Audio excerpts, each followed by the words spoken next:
Chapter 1 Loulie. When Loulie al-Nazari was told by the one-eyed merchant to meet on a small but humble dhow, she expected, quite reasonably, a small and humble dhow.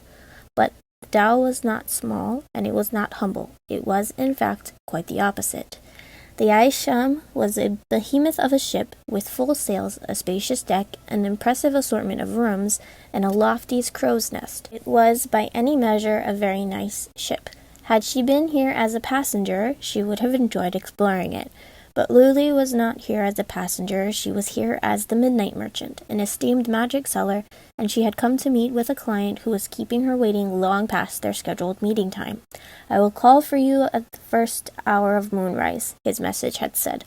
Only the hour had come and gone, and Loulie was still waiting for him on the deck, dressed in the star-patterned merchant's robe that made her stick out like a sore thumb. She turned her back on the gawking, well-dressed passengers and focused on the horizon. There were no familiar constellations in the sky, and the night was dark and gloomy, which had hardly helped her mood. For what was probably the dozenth time that hour, she sighed. "I wish you were in your lizard shape," she said to the man standing beside her. He angled his head to look at her. Though his stony expression barely shifted, Loulie perceived a very slight height difference between his brows. He was most certainly raising one at her, and what good would that do us in this situation? "You could sneak below decks and find our client's room. You're useless in your man shape." The umber-skinned man said nothing, but his silence was easy to decipher.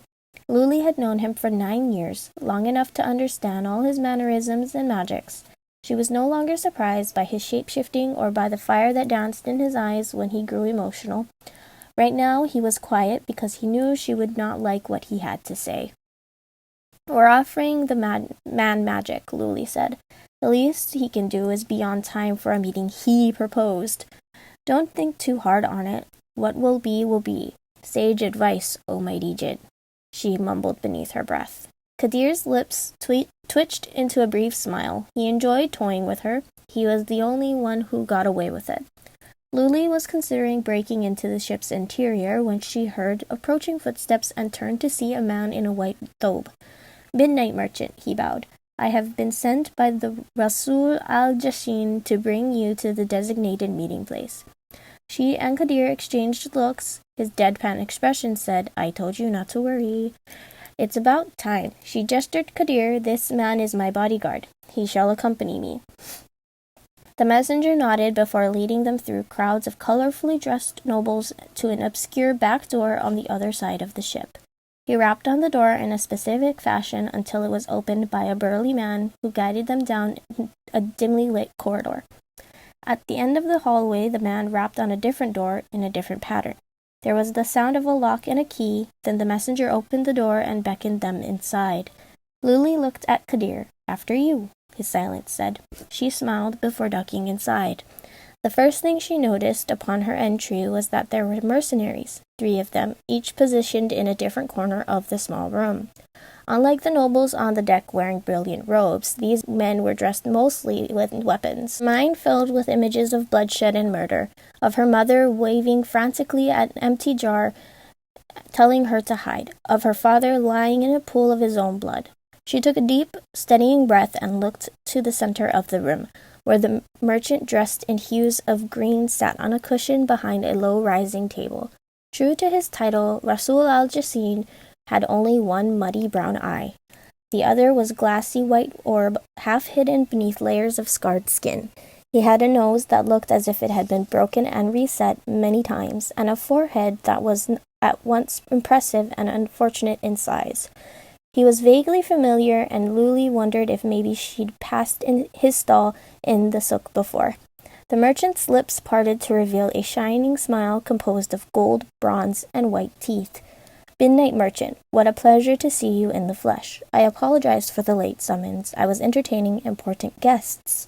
His eyes roved over her. She imagined what he was seeing, a short, seemingly fragile woman dressed in layers of blue velvet shawls dusted with soft white. Stardust, she called the pattern, appropriate, for it had belonged to her tribe, the Najima tribe, the night dwellers. As was usual, the merchant stared at her half-covered face longer than at her robes, Most of the men in this business tried to intimidate her by looking right into her eyes. It never worked. "Please," he gestured to the cushion on the other side of the table, "have a seat." She glanced over her shoulder at Qadir, who had not budged from his spot by the door. Though the merchant had not acknowledged him, the mercenaries eyed him warily. Qadir showed no sign of being perturbed, but then he rarely did. Loulie sat. The merchant offered his hand. "Rasul al-Jashin, it is an honor." She clapped it. "Loulie al-Nazari." She pulled her hand away quickly, wary of his eyes lingering on her iron rings. "I must confess, I was not expecting you to be so young." "Ah, yes, because 20 is so young." She smiled at him pleasantly. "You are exactly as I expected. One eye and all."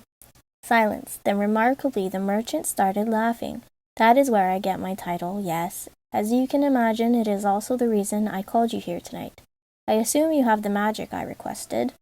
Loulie nodded. Rasul cleared his throat. "Well, let's see it then." She reached into her pocket and withdrew a coin. The merchant watched skeptically as she vanished it between her fingers.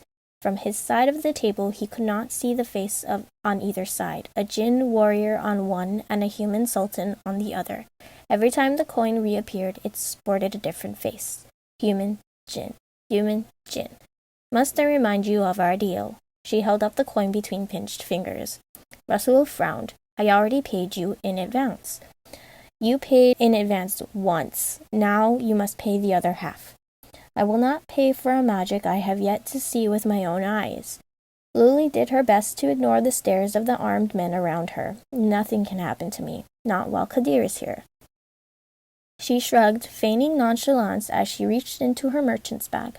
The bag of infinite space, Qadir called it, for it had a seemingly endless bottom.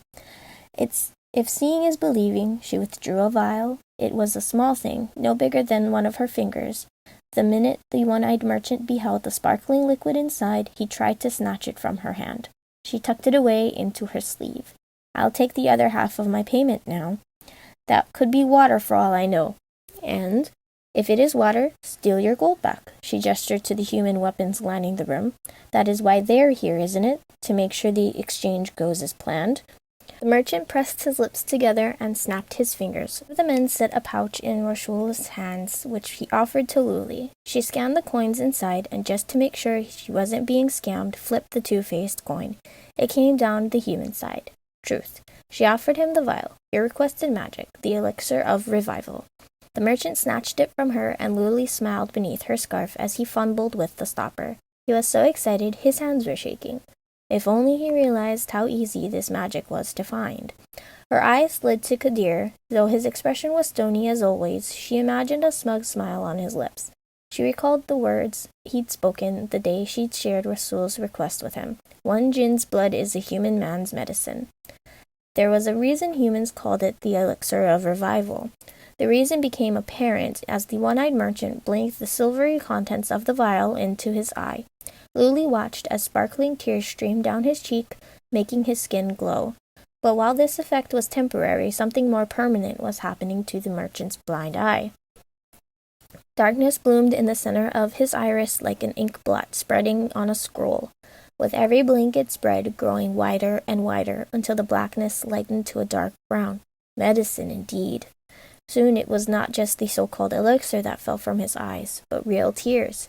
Even the mercenaries were unable to mask their shock as Rasul fixed both his eyes on them.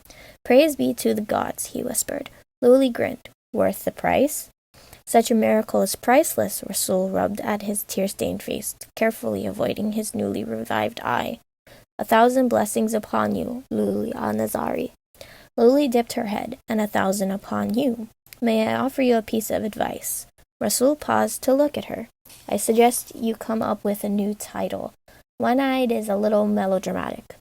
The merchant burst out laughing. Loulie found, much to her surprise, that she was laughing with him. Once Rasul had finished heaping praises upon her and insisted on treating her to a stupendous feast later that evening, she left. She and Qadir shared a look as they walked back down the corridor. The jinn lifted his hand to showcase the healing scab from a self-inflicted wound he'd made mere days ago. She mouthed the words, Shukran, O holy, priceless miracle. Qadir shrugged. He looked like he was trying not to smile. And here we have a page break for, I believe, a flashback. Mama and Baba are dead. The words kept cycling through her mind. Every time Layla buried them, they resurfaced, a reality she could not escape. Had the jinn not been dragging her through the desert, she would have succumbed to the weight of her sorrow days ago. But even when her body grew heavy with fatigue, he pressed forward. At first she despised him for this, even feared him, but the fear eventually faded, first into reluctance, then defeat. Why did it matter where the jinn was taking her? He told her that the compass her father had given her would lead them to a city, but she did not care about the city.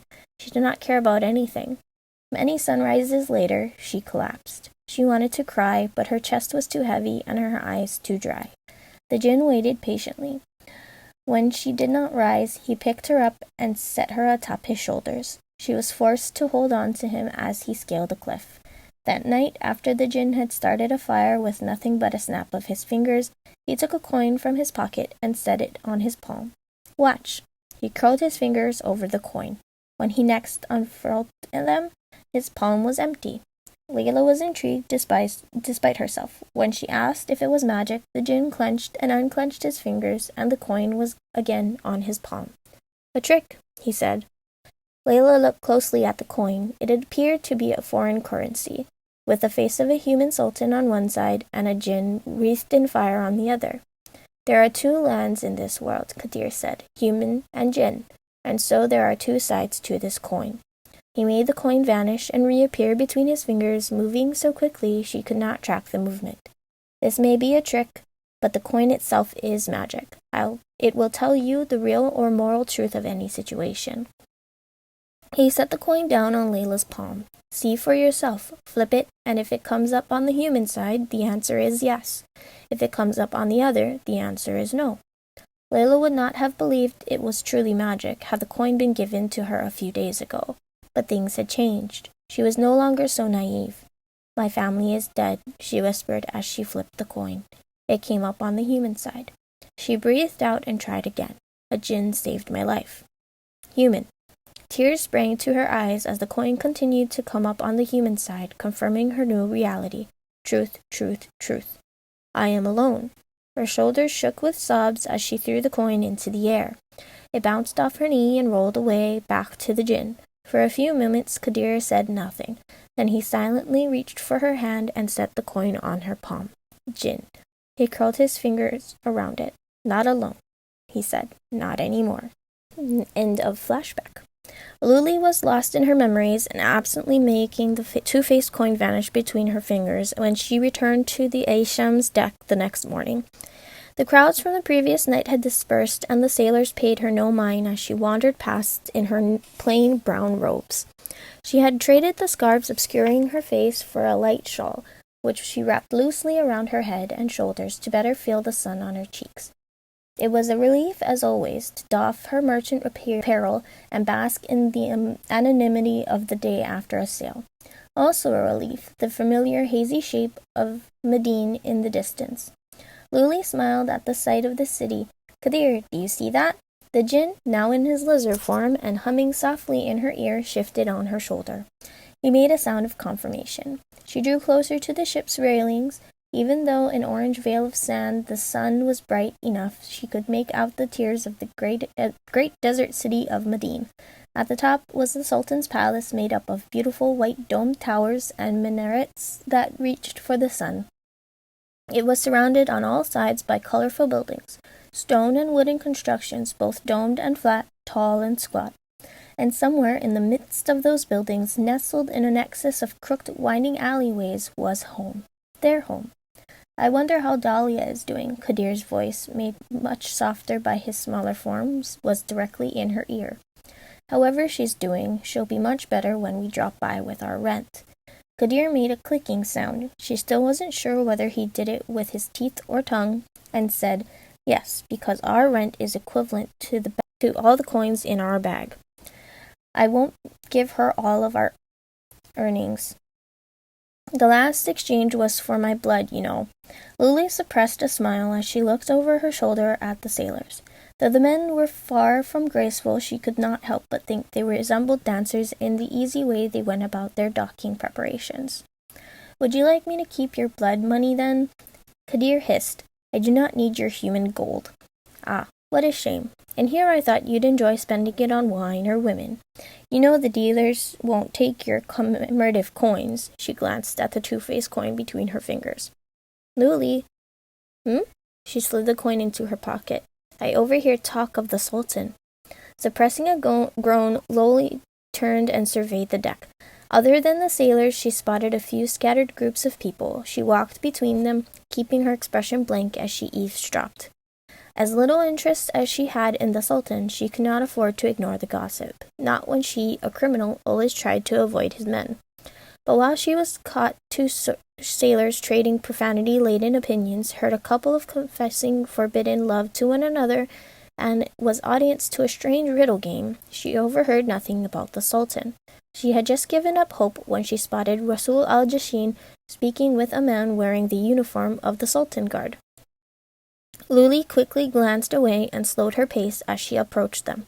"The Sultan's counselors are beside themselves," the guard was saying. Rasul snorted.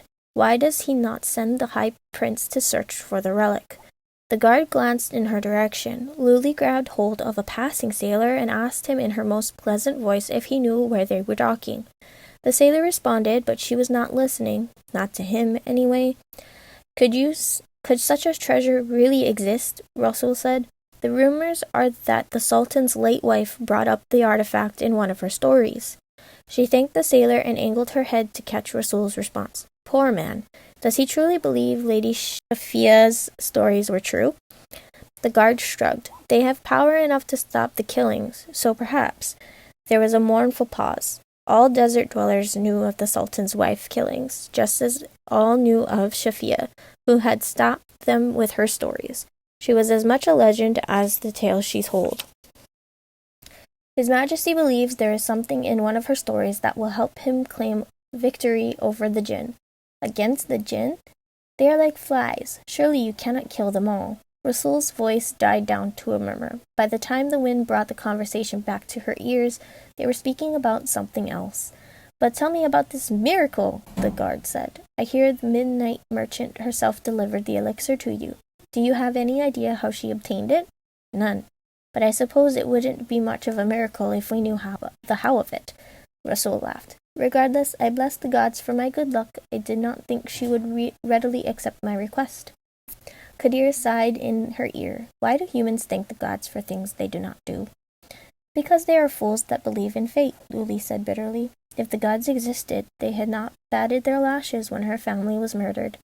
She glanced over her shoulder at the looming city. They were close enough now that she could make out people on the docks waving at the ship. She turned and made her way toward the bow for a better view. Behind her, the guard was still talking. "What a shame she disappeared. I would have liked to see this legendary merchant." Rasul sighed. "She had a sharp tongue, to be sure, but what a rare gem she was. Had she not disappeared last night, I would have convinced her to have dinner with me in Medine. Can you imagine it, having the midnight merchant on your arm?" Loulie thought again of how relieved she was to have slipped out of her merchant's clothing and rubbed the kohl from her eyes this morning. If the formerly one-eyed merchant had invited her to dinner with the intention of flaunting her, she would have punched him. "So," Qadir spoke in her ear, "the Sultan is looking for a relic. Do you think we can find the magic before he sends his hounds to track it?" Loulie paused at the ship's bow and stared wordlessly up at the city. She stretched out her arms, allowing the wind to push and pull at her sleeves. Qadir had the sense to stop talking. Later they would speak of relics and gold and magic, but for now all of it disappeared from her mind. The world folded into a single, simple truth. She was home.